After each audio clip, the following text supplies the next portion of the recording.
Welcome back to Askewed Reviews, and we have another movie request for today, and it is for the 1987 horror mystery thriller Angel Heart. Here is your trivia question. What does Harry Angel have an issue with that keeps showing up? The answer will be at the end of this episode. Our film starts off in New York in 1955, where we meet Harry Angel, who happens to be a detective. Harry's next case is being hired on by a law firm that works for a man named Louis Cypher. Mr. Cypher wants Harry to find a man named Johnny Favorite, not giving too much information and being kind of vague about it, but Harry takes on the case anyway. Harry spends a good majority of his time in New York trying to narrow down the leads. After some time, Harry realizes that he's only going to get to the bottom of this by heading to New Orleans. Unfortunately for Harry, almost every person that he investigates winds up being dead, and of course, this draws closer and closer to him being the suspect. Some crazy and seemingly supernatural things keep happening around him as well. And of course, Harry's doing everything in his power not to crack. But will it overtake him, or will he be able to solve this mystery? This film was written and directed by Alan Parker. The movie is based off of the novel Falling Angel, written by William Hotzberg. The entirety of the novel takes place in New York, but it was actually the author of the book who suggested at some point moving it to New Orleans to make it more interesting. This movie is actually the first and last film where Robert De Niro and Mickey Rourke would work together. Apparently, De Niro refused to talk to Rourke off camera, feeling it would be better for their character interaction. Rourke took such personal offense to this, and also had issues with how they interacted on screen sometimes, that he publicly badmouthed De Niro after this film. I do like Mickey Rourke's portrayal of Harry Angel in this film. Did you know, though, that he actually turned down an opportunity to be in the movie Platoon just to do this movie? Other actors that were up for the role of Harry Angel were Al Pacino, Jack Nicholson, Robert Redford, Dustin Hoffman, and even Robert De Niro himself. Marlon Brando was the only other actor that was up for the role of Louis Cypher. Apparently, De Niro's portrayal of Louis Cypher was very eerie and realistic. In fact, the director would let him direct himself in certain scenes just to avoid him. De Niro has stated that he based his portrayal of the character off of his good friend Martin Scorsese, which worries me a little bit about what Martin Scorsese is like in real life. Here's something that probably everyone noticed, but just in case you didn't.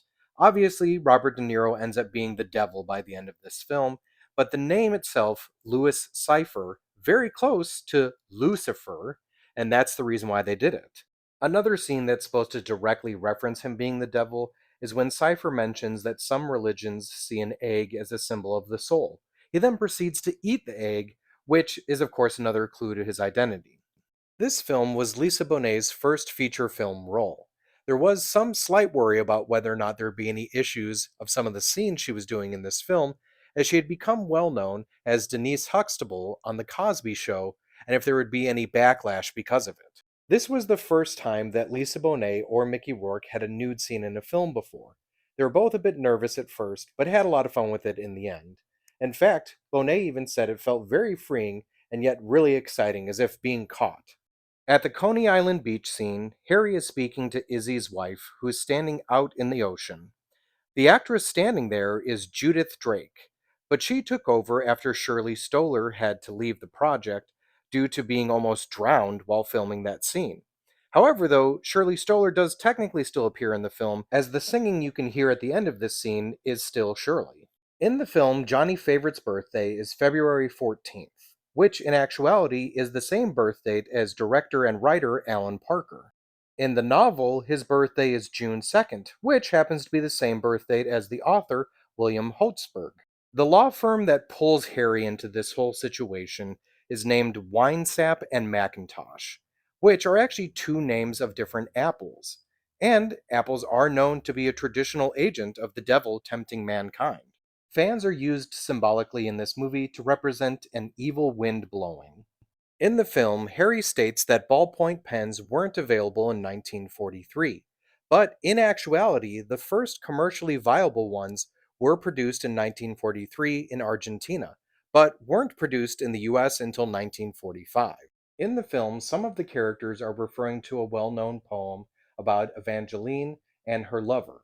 This poem is actually Evangeline, A Tale of a Katie by Henry Wadsworth Longfellow. When Harry first meets Margaret, Margaret asks if he would like some tea. Then she and her maid are speaking in French. The maid is asking, "Should I bring out the best cups?" And Margaret is saying, "No." At one point in the film, Harry is offered $5,000, which in 1955 would have been quite a bit, because due to inflation, nowadays that would be about $50,000. Apparently, one of the main reasons that they feel that the film didn't do as well as it could have is it came out the exact same day as Lethal Weapon. So when it comes to the movie Angel Heart, I do think it's a good movie to watch. It's got an interesting story and it does have some pretty interesting twists, although some of it is a bit predictable. So I am going to give this movie a 3 out of 5. If you enjoyed this film and would like to see other ones like it, I would recommend Chinatown or The Devil's Advocate. And if you're a really big fan, there's apparently been talks ever since 2008 to do a remake, and maybe one day it'll happen. Now, as for the trivia question from the beginning of this episode, what does Harry Angel have an issue with that keeps showing up? The answer is chickens, as they keep showing up throughout the entire film, and Harry does not like chickens. I hope you enjoyed this episode of Askewed Reviews, and if there's a movie you'd like to see get a review, just mention it in the comments. And as always, like, comment, share, and subscribe. And just one of my personal favorite quotes from this film: they say there's enough religion in the world to make men hate each other, but not enough to make them love.